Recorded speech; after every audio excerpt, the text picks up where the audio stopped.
آج سے تو توقع ہے انصاف کی اور ہائی کورٹ آئے ہیں.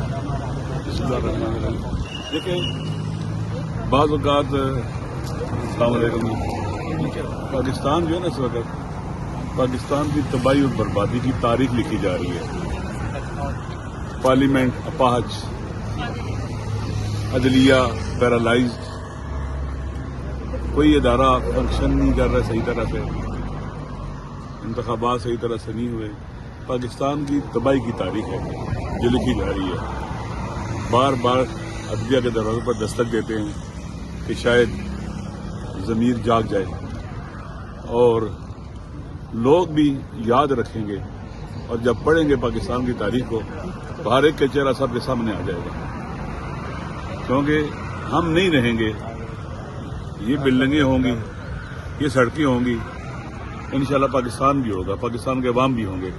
لیکن اس پاکستان کی تاریخ جو سیاہ چیپٹر ہے نا وہ بھی ہوگا اور خوبصورت چیپٹر بھی ہوگا. اس کا صفحے کے دو کیا کہتے ہیں کہ تصویر کے دو رخ ہوتے ہیں. ایک تصویر کا سیاہ رخ ہوگا جس کے اس کے اندر سیاہ لوگوں کا، جن کے چہرے سیاہ، جن کے ذہن سیاہ، جن کے دل سیاہ، جن کی سوچیں سیاہ ہیں، ان کا ہوگا.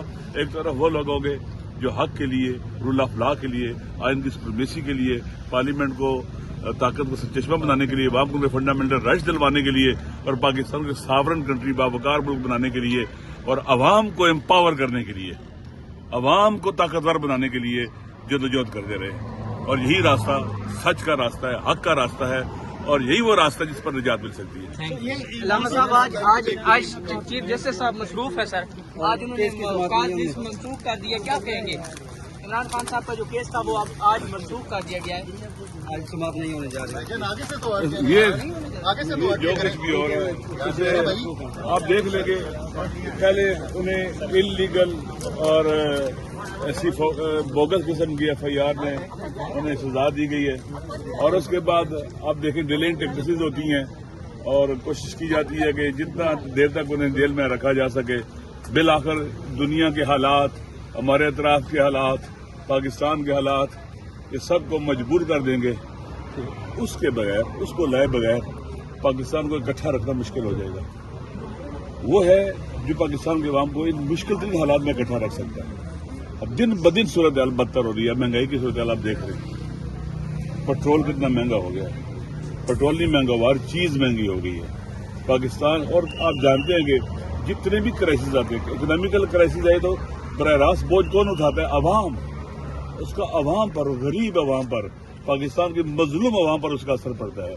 نامنی کا بوجھ بھی یہ اٹھاتے ہیں، لا قانونی کا بوجھ بھی پاکستان کے عوام اٹھاتے ہیں.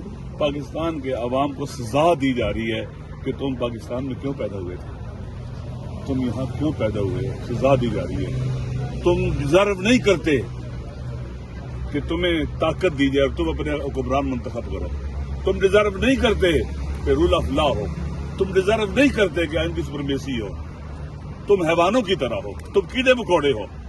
لہذا تمہارے ساتھ یہی سلوک کیا جائے گا. اگر ایک ملک کے اندر عدل کے دروازے بند ہو جائیں، یعنی عدل نہ ملے لوگوں کو، آپ سمجھ لیں کہ تباہی بربادی ہو چکی ہے. اس تباہی بربادی کو کوئی راستہ روک ہی نہیں سکتا.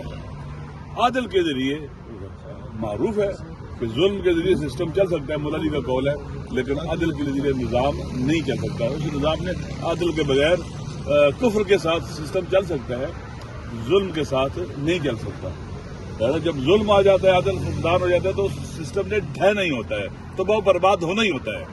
لیکن سر ہم دیکھ رہے ہیں سر ہم دیکھ رہے ہیں ظلم بھی اور بڑا سنہری موقع تھا آپ لوگوں کے پاس کہ آپ لوگ عوام کے ساتھ روڈوں پہ نکلتے. جب 458 روپے پیٹرول ہوا، کیا سمجھتے ہیں اپوزیشن اس طرح کردار ادا نہیں کر رہی؟ دیکھیں اس وقت پاکستان کے جو حالات ہیں، دنیا کے جو حالات ہیں، ہمارے حکمرانوں کو ہوش کے ناخن لینے چاہیے، سب کو بلانا چاہیے، تمام سٹیک ہولڈر کو جمع ہونا چاہیے، اور پاکستان کے اندر ریکنسولیشن کر کے پاکستان کو یہاں سے حالات سے نکالنا چاہیے.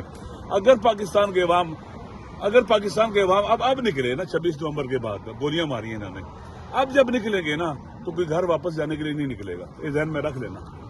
کوئی سوچے گا کہ ہم ان کو گولی مار دیں گے اور یہ چلے جائیں گے، نہ. ہم جناب سب سے پہلے اپنے سینے میں گولیاں کھائیں گے، جنازے اٹھائیں گے. کیا موجودہ حالات میں نکلنے جا رہے ہیں 9 اپریل کو، 9 اپریل کو نکلنے جا رہے ہیں. میری بات سنیں. پاکستان کی حکومت نے ابھی تک کوئی خاص اس قسم کا جو رابطہ جیسے مذاکرات ہونے چاہیے تھے نہیں ہوئے انشاءاللہ. شکریہ. 9 اپریل کو سر نکلنے جا رہے ہیں سر.